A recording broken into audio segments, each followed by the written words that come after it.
Just a year ago, Hugo Ekitike was being laughed at. Not criticized, not doubted, laughed at. A German newspaper slapped him with the brutal nickname Mr. Zero Goals. And the worst part was that it wasn't even unfair.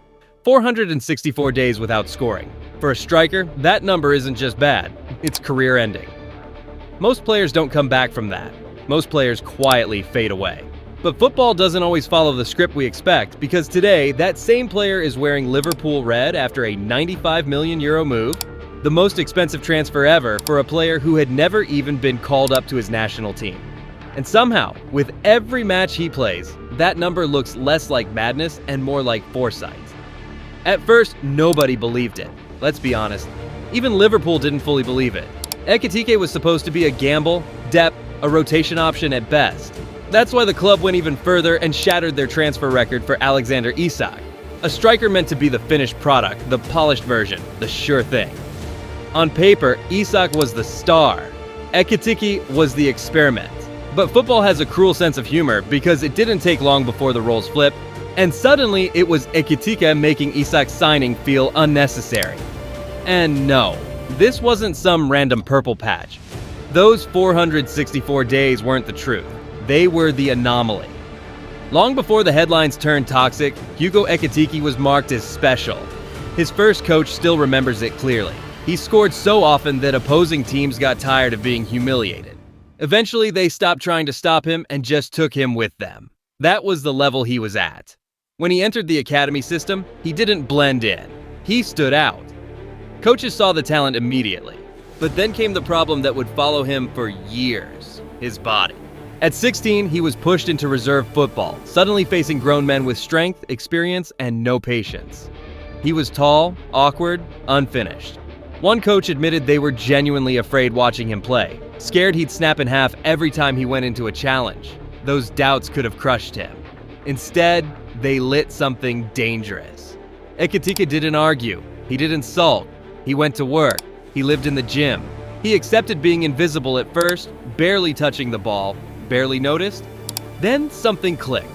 5 goals in 7 games. Suddenly, the same coaches who feared for his safety were calling him effortless. Training sessions with the first team followed, but for Ekitike, a taste was never enough. When he was left out of the matchday squad, he didn't accept it quietly. He asked for a meeting. A teenager with no status, no leverage, telling the first team manager he was wrong. That conversation could have ended his story. Instead, it revealed who Hugo Ekitike really was. The manager scolded him, reminded him of his place, but later admitted he saw something rare: total belief. Not arrogance, belief. Ekitike didn't complain, didn't demand special treatment. He simply stated what he knew he could do and went back to work. That confidence kept him around the first team, but fate had other plans. Football shut down, momentum died, minutes disappeared. And once again, Ekitike felt stuck, listening to the same whispers about his body, his readiness, his patience. So he did something most 18-year-olds wouldn't dare. He asked to leave, not to an easier league, not to hide. He asked to go to Denmark, one of the most physical leagues in Europe, specifically to be tested, to fight, to prove that he wasn't fragile, that he wasn't scared, that no defender was too big. That decision tells you everything about the player he would become. Because Hugo Ekitike was never running from pressure. He was running straight at it. And when you understand that, when you look at his journey instead of just the numbers, the so-called Mr. Zero Goals era stops being a joke. It becomes the fire, the moment that forced him to rebuild himself from the ground up. And maybe that's why, today, what looks like a gamble actually feels inevitable. Because players like Ekitike don't disappear. They adapt. They survive. And then, when the world least expects it, they explode. When Hugo Ekitike chose Denmark, the story almost ended before it even began. He hadn't even stepped outside the airport when officials tried to send him straight back home. The country was under lockdown, borders were closed, and his transfer suddenly meant nothing. For a moment, it felt like the universe itself was pushing him away again. And then, in the most football movie way possible, a high-ranking military officer recognized him as Viola BK's new signing. Just like that, the doors opened. Hugo was in. And unknowingly, his comeback had officially started. The beginning was quiet. Too quiet. Weeks passed with him stuck on the bench, watching relegation pressure swallow the team. But when Viola BK finally turned to him during the playoff battle, everything changed. In just 552 minutes of football, Ekitike scored 3 goals and delivered 2 assists. No hype, no protection, just raw impact when it mattered most. For the first time in his life, he didn't feel like a prospect or a project. He felt like a professional.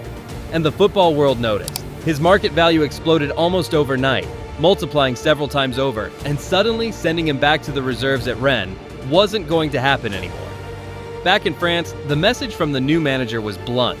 4th choice striker. No promises, no guarantees. But football has a funny way of tearing up plans. Injuries ripped through the squad, and Ekitike was thrown into the fire. He didn't hesitate. An assist on his first start, a goal in his second. Momentum building fast. Even when he was benched again against Nantes, the game begged for him. With the score tied late on, he stepped onto the pitch and scored twice in 6 minutes. One calm, composed finish, and another outrageous strike from distance that left everyone frozen. From that moment on, excuses stopped working. Even a red card couldn't push him back into the shadows. He returned and scored immediately. Then again. And when Rennes faced Lyon, a so-called big game, he was left out once more due to a lack of experience. Same story, same ending. The game was level. He came on and he won it. By the time Marseille was looming, the debate wasn't whether he deserved to start. It was whether the team could afford not to play him. Even when you strip away the penalties, the numbers were still screaming his name. Hugo Ekitike was averaging 0.85 goal contributions per 90 minutes, a level so elite that across the entire league, only Kylian Mbappe was doing better. That was the moment the chase officially ended. Newcastle tried, others watched closely. But once PSG stepped in, the decision was already made. As Ekitike himself would later say, if you're French and Paris calls, you don't say no. Especially not when the deal includes a €35 million option to buy, one that would become the second most expensive transfer ever between 2 French clubs. On paper, it looked like destiny. In reality, it was the beginning of his darkest chapter. When he arrived in Paris, Hugo spoke with absolute confidence. No fear, no hesitation. He said his football had never betrayed him and he didn't see why it ever would. And maybe he truly believed that. But standing in a squad that included Neymar, Mbappe, and Messi, belief alone was never going to be enough. For 3 months, he barely touched the pitch. When Messi picked up an Achilles injury, a door cracked open. Ekitike stepped in, delivered an assist immediately, then was benched again the very next match. Even then, in just 15 minutes off the bench, he managed to score and assist, forcing his way back into the lineup. For a brief moment, it felt like momentum was finally shifting. And then, the stars returned. And just like that, the door slammed shut for good. The rest of the season passed with him almost invisible. Matches went by where he wasn't even an option. When Messi and Neymar left, many expected a reset, a clean slate. Instead, the truth came out. That option to buy, it was never really optional. PSG needed the money. And when deadline day passed without a move, the frustration exploded.